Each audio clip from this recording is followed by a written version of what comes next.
Hello and welcome. I'm Anand Naidoo. Thanks for joining us. After announcing it will seek congressional approval for a military strike on Syria, the US government now says it has evidence that sarin gas was used by the Assad regime on civilians in an attack on the suburbs of Damascus last month. The US Secretary of State John Kerry says blood and hair samples taken from first responders have tested positive for the nerve agent. The announcement comes as the White House began lobbying lawmakers to back US President Barack Obama's decision to target Syria in retaliation for the alleged chemical attack.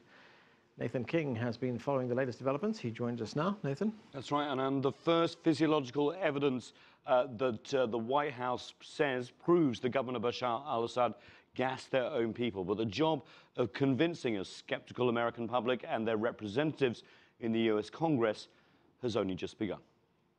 I think the president's made a very courageous, but sir, and I think Congress and the American people should welcome this. The votes aren't there. Kicking off a week of lobbying, the US Secretary of State took to the airwaves to push the administration's case in a bid to build broader coalitions at home and abroad. It also gives us time to reach out to allies, friends around the world, build support on an international basis. And I think ultimately we can proceed, the president can proceed, and our nation can proceed from a much stronger position. We're not considering any boots on the ground approach. The US administration also began behind-the-scenes briefings of US representatives on the intelligence of the alleged chemical attack and announced more evidence. We now have evidence from hair and blood samples from first responders in East Damascus, the people who came to help.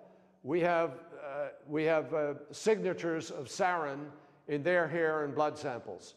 So the case is growing stronger by the day. Various US lawmakers also took to the TV screens to indicate that there will be a tough fight ahead. I would say if the president cannot make his case to Congress, then it's not going to pass. So I believe when that case is made, and it's not only made to Congress but to the American public, I believe that we will rally behind the principle that use of chemical weapons is wrong and it can't go unpunished. Though a US attack may now be delayed, it is far from cancelled.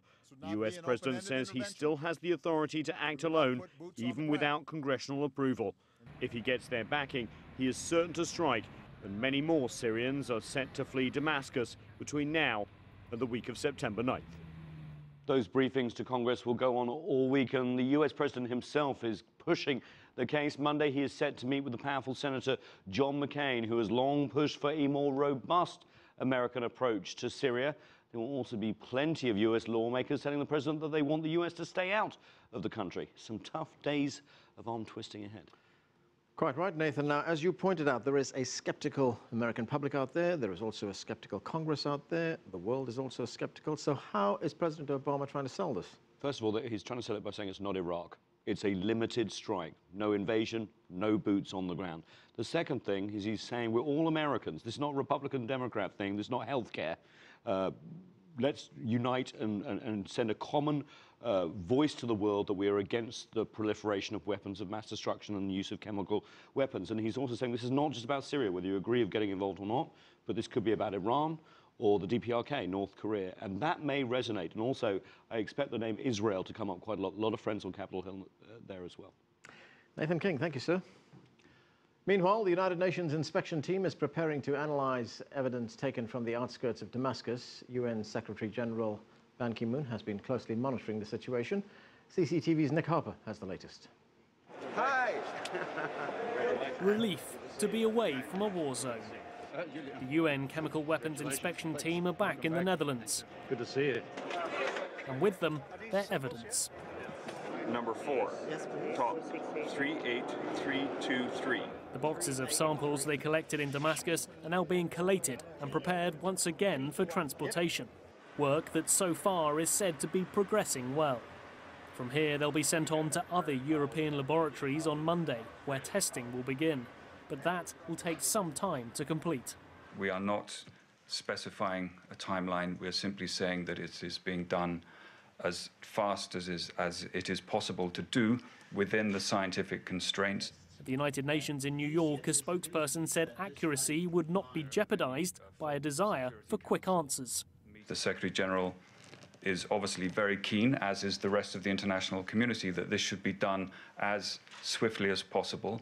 But you need to be able to adhere to the standards so that the scientific process of verification is credible.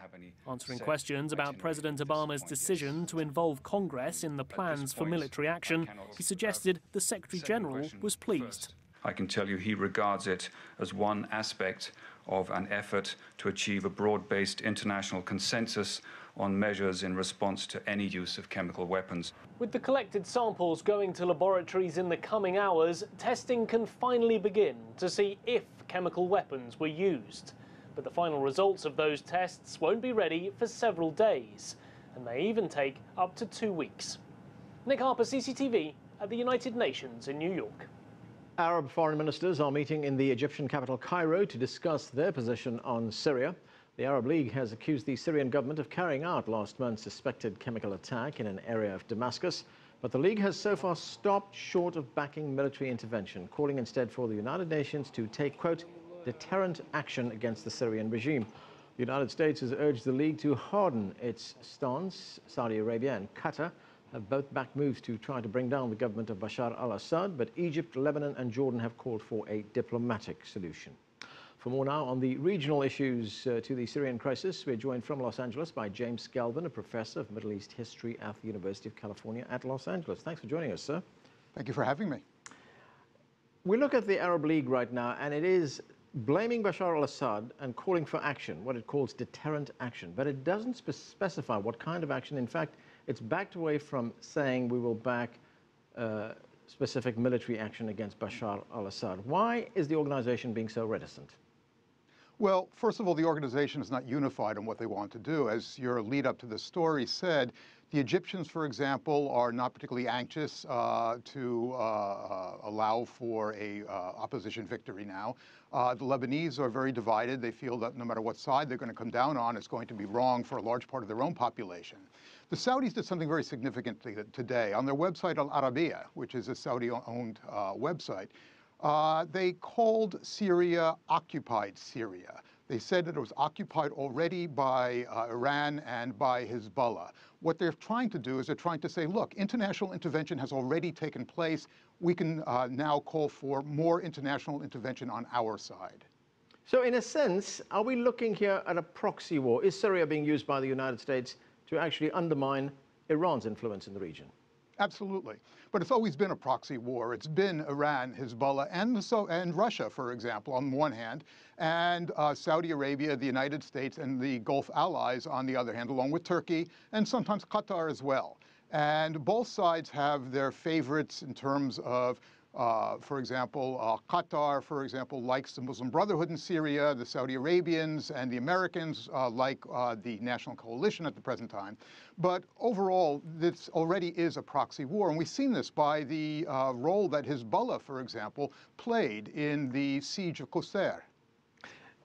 If we see President Obama take action against Syria, he said that it'll be limited and narrow, but it's still an act of war, isn't it? Couldn't this draw other forces like Hezbollah, like you've just mentioned, into taking action against the United States?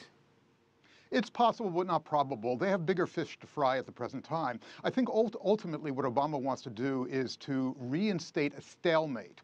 Not get rid of Assad, but reinstate a stalemate between the opposition and the government so that negotiations will take place. I'm very skeptical that this will result in real negotiations, but this is the American position at the present time. What this means, of course, is that the United States is very anxious for more bloodletting to take place against Hezbollah and Iran within Syria.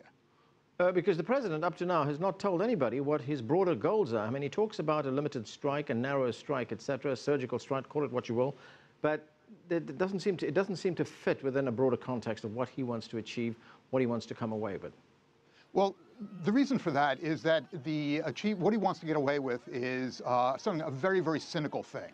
What he wants to do is not to overthrow Assad. What he wants to do is not particularly to punish Assad either, but to degrade his military force and to ensure that there has to be negotiations. And negotiations will only take place if both sides understand that they cannot win a military victory. In other words, if there is another stalemate imposed once again. And that's what the American policy is. And if the United States can bog down Hezbollah and Iran in the process, more power to it. When one looks at this from, say, Damascus or from Beirut or from Tehran, will it be seen as a president who is dithering, who is vacillating rather than being very resolute? It's already been seen that way, that the Syrians today in Thawra, which is a government-run newspaper, talked about an American retreat, for example. They're mocking Obama, but the proof of the pudding will come a little bit later, I think. There was a long, people probably remember, a long build-up to the first Gulf War. Saddam Hussein mocked the Americans and mocked the coalition in the first Gulf War, and then pretty much got defeated within 100 hours. So it's one of these things that we're going to have to wait and see. James Gelvin, thanks for joining us, sir. Thank you for having me. Now, as the United States decides whether or not to strike Syria, residents in the Syrian capital Damascus are preparing for the worst. CCTV correspondent Alaa Ebrahim reports. At a time when threats of war against Damascus becomes louder, life goes on as normal in the world's oldest capital as it gets ready to face what many believe will be an imminent American military strike. This is a Shalan market in Damascus, one of the main markets in the city for grocery and food items. People are going about doing their daily businesses, but the normality of the scene does not mean that anticipation isn't the dominating factor here. We are worried. I fear that the electricity will go down along with communications, but I am hoping nothing will happen. I might not be able to leave the house, so I'm stocking up on bread and canned food. Maybe I will have to stay home for a couple of days if they attack us, but I don't think it will be for long. Many of the residents of Damascus fear that an American strike will destroy the country's infrastructure and will plunge their city into the darkness of blackouts. This crowded petrol station is filling up not only for cars, but also tanks for those who want to keep some petrol at home for their generators. But the fact remains that Damascus have been living in warlike conditions for the past 29 months, so many of the residents are used to the anxiety of armed conflicts. Though many believe the chances of an American strike were decreased after President Obama's latest statements. I think Obama was disappointed because his allies wouldn't go along with him, and I think that the U.S. Congress thing is just a pretext to hide disappointment. This is what I think. The British say they won't do it because of Parliament, and now Obama says he wants to take it to the U.S. Congress. I think they know that we are not an easy target. I think it is unlikely that they will strike now. I don't understand how they can accuse us before the UN test results are released. In the meantime, the Syrian government is racing with the clock to create a political momentum that will help stop the American plans. Today, the Syrian President Bashar al-Assad met with a top Iranian official to discuss the American strike and possible response scenarios. In the meantime, all eyes are on the Syrian Arab Army, which has already redeployed its units to minimize the casualties of an American-led military intervention. Everyone is speculating on how the army that was caught up in deadly internal fighting for the past 29 months will retaliate to an American attack. Developments are unfolding quickly as Syria waits for an American strike that might change the balance of powers between Syrian government forces and rebels on the ground and the course of the country's history. But whether the strike will take place or not, and what will the repercussions be, this remains to be seen in upcoming days. Alaa Ebrahim, CCTV, Damascus.